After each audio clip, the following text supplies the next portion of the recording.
নওগাঁ সদর উপজেলার তালতলী থেকে দুবুলহাটি হয়ে কাঠখোয়ের বাজার পর্যন্ত দূরত্ব প্রায় 15 কিলোমিটার। এই সড়ক দিয়ে সহজেই জেলার মান্দা ও রানীনগর উপজেলার বেশ কিছু এলাকা শহরের সঙ্গে যোগাযোগ করতে পারে। সন্ধ্যার পর চুরি ও ছিনতাইয়ের ভয়ে মানুষ নির্জন এই রাস্তা দিয়ে নিতান্তই প্রয়োজন ছাড়া চলাচল করত না। এই সড়কটি আলোকিত করতে প্রায় 200টি সোলার সিস্টেম ল্যাম্পপোস্ট স্থাপন করা হয়।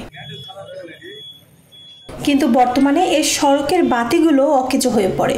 শুধু এই সড়কেই নয়, জেলার বিভিন্ন সড়কে খুঁটি থাকলেও নেই সোলার প্যানেল বা বাল্ব। পথচারীরা জানান, সড়ক অন্ধকার থাকায় রাতে চলাচল করতে পারছে না, বাড়ছে অপরাধ ও দুর্ঘটনা। সব লাইট বন্ধ, একটা লাইটও জ্বলে না, সবকিছু খুলে চলে গেছে। দু একটা জ্বলে, থাকা জ্বলে, থাকা জ্বলে না। দুবুলহাটি বাজার এবং তালতলী রোড পর্যন্ত যতগুলো লাইট আছে সমস্ত লাইটের আলো জ্বলে আবার জ্বলে না। আমার মনে হয় যে লাইটের উপরে যেগুলো অংশ এগুলো আবার অনেকে খুলে নিয়ে গেছে। আমাদের বিপুল আবেদন যাতে আমাদের এটা ঠিক করে দেওয়া হয়। কিছু কিছু জায়গায় এখন এগুলি ওয়ারেন্টি পিরিয়ড পার হয়ে যাওয়ার কারণে এগুলি কিছু কিছু জায়গায় অকেজো অবস্থায় আছে।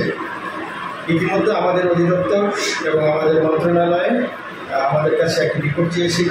আমরা উপজেলার তথ্য মতে আমরা সেই রিপোর্ট আমাদের অধিদপ্তরে পাঠিয়েছি এবং মন্ত্রণালয়কে আমরা সুপারিশ করেছি এগুলি যাতে দ্রুত কার্যকর করার ব্যবস্থা গ্রহণ করা হয়। সেই অনুযায়ী আমাদের অধিদপ্তর এবং মন্ত্রণালয় এই বিষয়গুলি নিয়ে কাজ করছে। সোলার বাতিগুলো মেরামত ও নতুন সংযোজন করার জোর দাবি করেন এলাকাবাসী।